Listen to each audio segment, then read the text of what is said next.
So this is how the Premier League is set to look at Christmas, almost the halfway point through the season. So I think it's time we talk about the title race, we talk about the top four race as well, because I have a feeling Man City might not finish in the top four, which may sound disrespectful, but considering what they've done the last 4 years and how they do seem to always be better second half of the season. But you saw it at Mourinho's Chelsea. Even I think Liverpool finished outside the top four one season with Klopp. It's happened before. And we're going to break down the Premier League table. Liverpool top, Chelsea second, Arsenal third. We're going to break down those three sides. There's 6 points between them. Liverpool have obviously the game in hand. We're going to talk about the Premier League title race. Can Chelsea and Arsenal do something? Or is it going to be Liverpool's year? Well, interestingly, I'm going to tell you one thing that may encourage Chelsea and Arsenal fans. But obviously the team that is normally top at Christmas seems to win it. But in the case of Arsenal, they haven't. They've been top 4 times at Christmas. Liverpool have only won it once when on top of Christmas, and they failed to do the other 5 times. I know that one season they were doing really well, and then the whole defence just got injured, and they lost like 6-0 at Anfield. I remember that one season.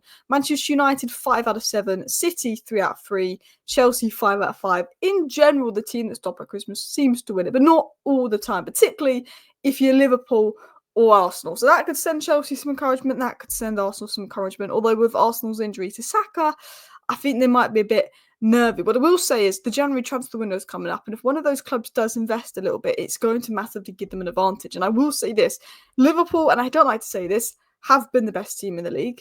They are the best team in the league. They've got the best football, and their squad depth is actually better than you think. I think left back's the only debatable area in their best starting 11 right now.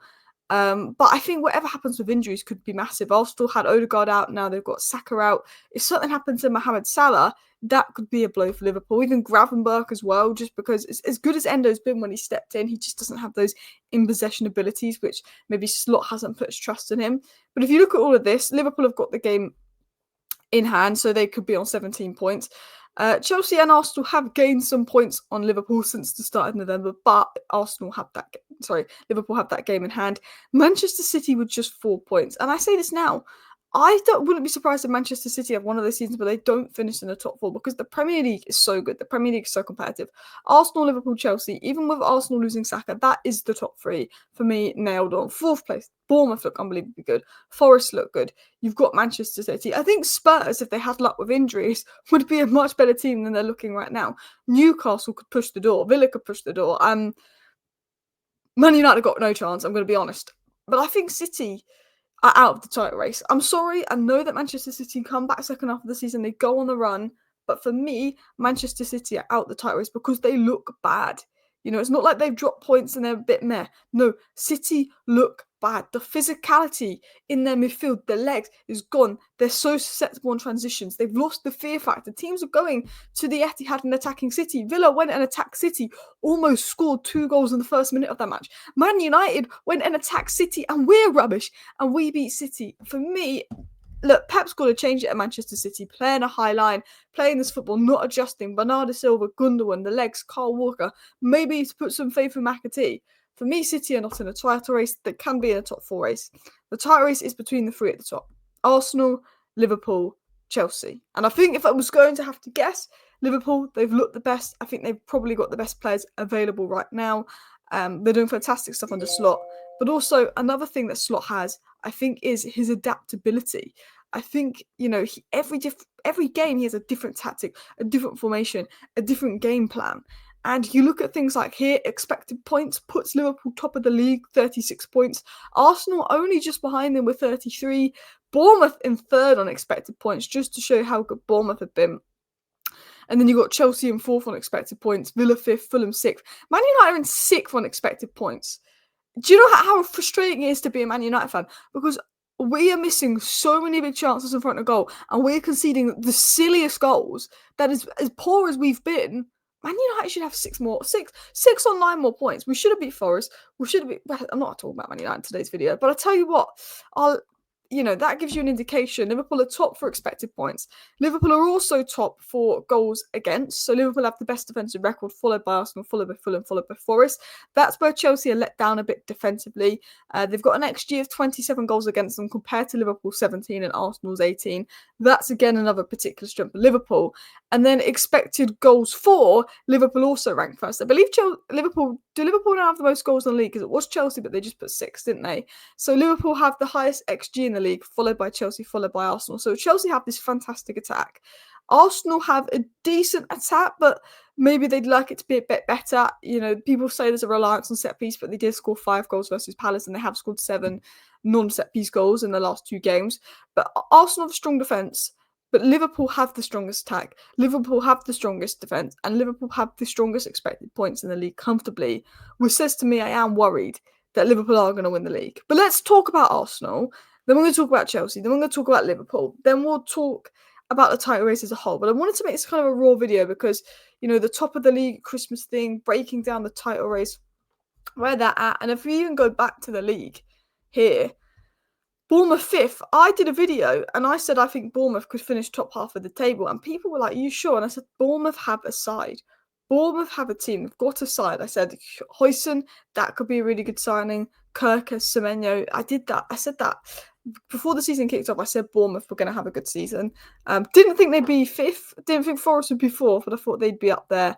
I still think Tottenham, you look at their XG, if they get players back from injury, I think they can be back in a better position. But let's talk about Arsenal, because it's not quite gone Arsenal's way. I think if I'm an Arsenal fan, I'd be disappointed because this is the season that Manchester City have dropped off and you've not really capitalised on it. Now, I don't think Arsenal have been as bad as, people in the media are trying to make out, they can only score set pieces, they play boring football. No, I think Arsenal need a winger. I think Arsenal need some additions in attack.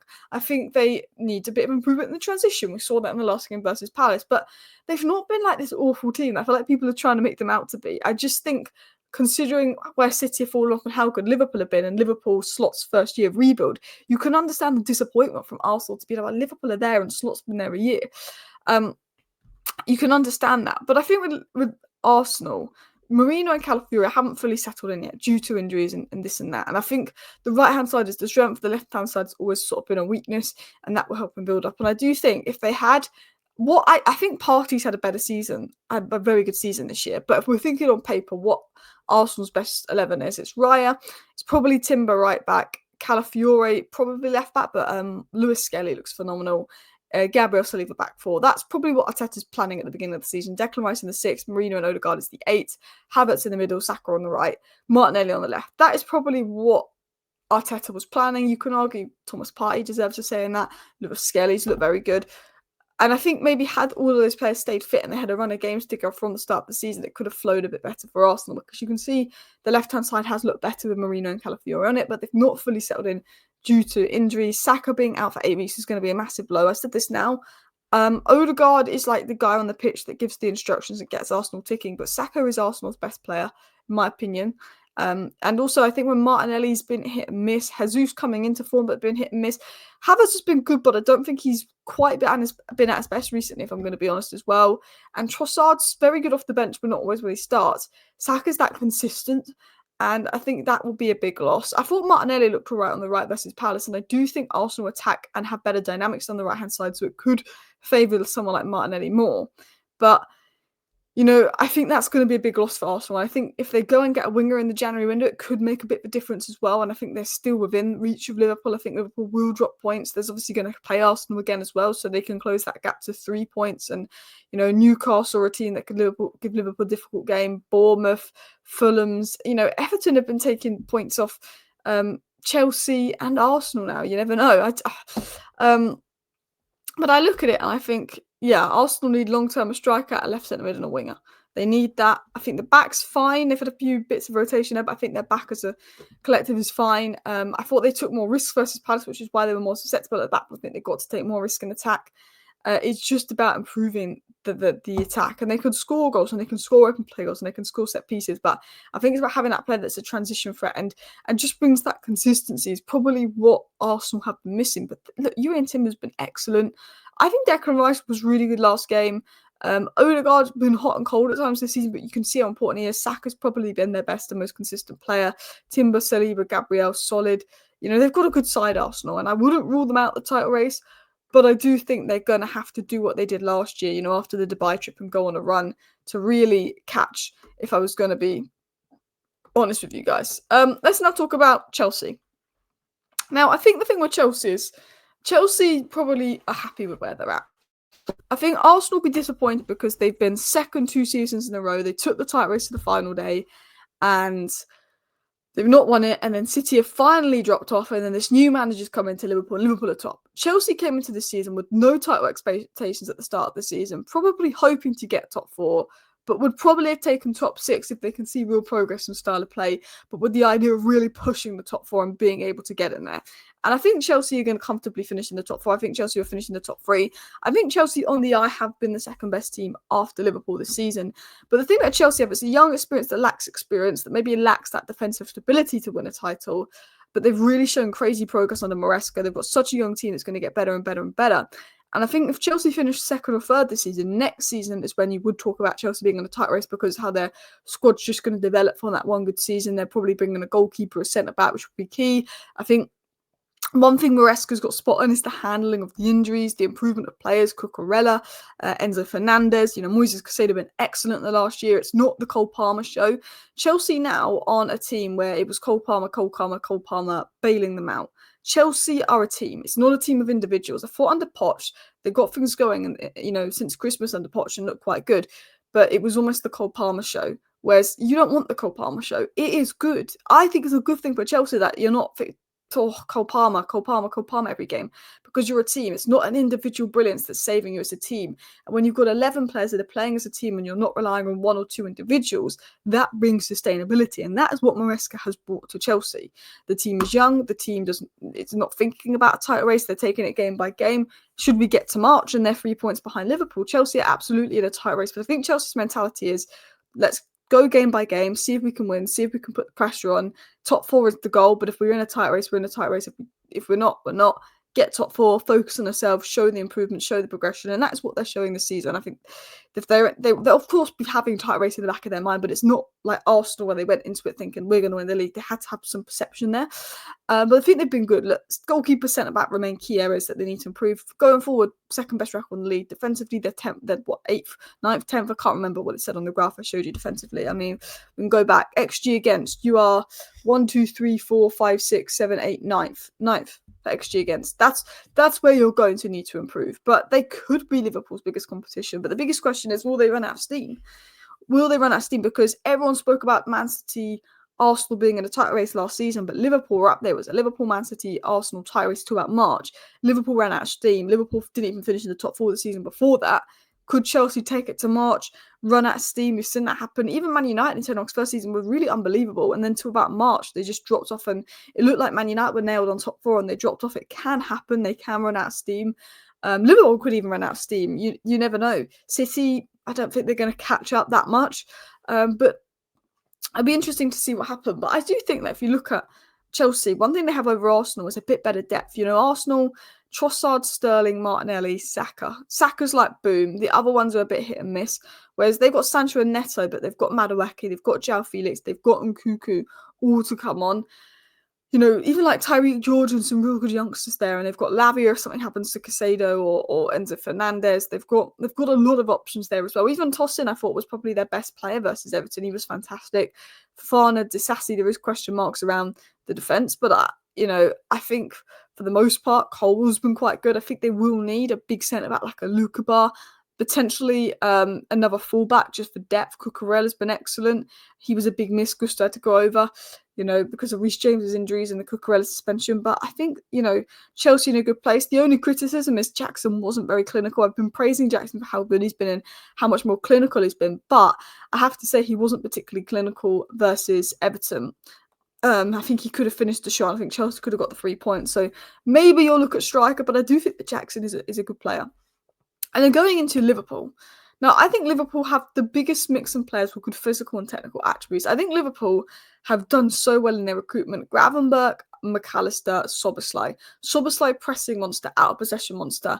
Alexis McAllister can do what you want out of possession, but he really keeps things ticking in possession, takes care of the ball safe. Gravenberch, technically elite, long-legged player, draw winners. They've got 3 unbelievable profiles there. Endo could do a job if need be. I know he doesn't suit slot ball. Harvey Elliott, again, I think could suit slot ball, playing centrally. He looked very good. He could come in. Curtis Jones, very good ball retainer, very good on the ball. They've got lots of really good profiles in midfield. They've got Mohamed Salah, arguably the best player in the world right now if we're going off this season. Chiesa hasn't really grown in yet, but he's still to come in, so it's like a new signing in January by the time he gets settled. Shota is clinical. Darwin Núñez, big question mark around him this season. I think he will be moved on in the summer. Diaz and Gakpo, they're in a fantastic position. 2 good players competing there. That's exactly what you want. You look at it again with Liverpool. The big question mark in their strongest starting 11 is probably Robertson. If they do get a Kirkes or an Anthony Robinson in January, that's a big boost. I think Kirkes would be solid. And then Kwanzaa's got a bit of question marks about him. I think he needs a loan. You've lost Matip. I think you will need a left centre-back signing because obviously Konate doesn't have the best injury record. But I look at Liverpool, left back, left centre-back. Maybe Subamende to take that pressure off Gravenberch and then allow Gravenberch to play as an 8. But he's done so well as a 6. But I think just rest and rotation for Gravenberch that's done, because I think if there's an injury there, that could be a problem. I think left centre-back could wait till the summer. I think left back is probably the one that they would want to do in January. And I think in the summer, they'll look at Núñez replacements, Matip replacements, and Thiago replacements. Maybe they need to look at Trent replacements. I feel like Van Dijk and Salah are going to get new contracts, but I don't know about Trent. But Liverpool have the most informed attack in the league. They have the most informed defence in the league. They've won the most games. They've got the most points. They're the most informed side in the Champions League. As much as I don't like to say this as a Manchester United fan, but Liverpool are the best team in the league. You know, they're top and they deserve to be top. They've got a really good selection of players when it comes to technical and physical attributes. And, you know, while Slot's done amazing, the squad that Slot's inherited is probably a manager's dream in terms of his adaptability. He could do a 4-2-4 yesterday. He's adapted his tactics at half times. And these Liverpool players' ability to follow instructions, the desire they give to the club, is everything I want at Man United. Slot will change his tactics at half time, game by game, execute different game plans. And these Liverpool players know exactly what he's on and can execute that. The desire, the pressing, the work rate of Szoboszlai and Luis Diaz yesterday, it made me jealous. It really made me jealous, the work rate of those players. And I think Arne Slot's ability to adapt, read the game, I think is what makes Liverpool stand out. The reason I think City have fallen off, and I think we have to talk about Pep Guardiola, who shouldn't be sacked. No. But Pep goes to Aston Villa with knowing that his team have won one of the last 11 games, knowing that they're vulnerable to defending transitions, they're lacking physicality in midfield, and you're coming up against Amadou Onana in midfield, John Duran in attack, Morgan Rogers, one of the best ball carriers in football, and a technical player like Yuri Tielemans. And Pep goes there and plays a high line and plays open, and you wonder why Villa carved out Man City and could have won that, could have been 2-0 up within 2 minutes. Arne Slot, even if he approaches the game wrong in the first half, will change it. Pep's done the same thing for 12 games. Arne Slot, game by game, makes adaptations depending on his lineup, depending on the opposition, depending on what he sees at half time. And that, unless Liverpool run out of steam or unless a big injury comes out or it dries up a bit for Salah, that is why I think Liverpool, sadly, will win the league. Let me know your thoughts down below on the title race. Thank you for watching. Bye.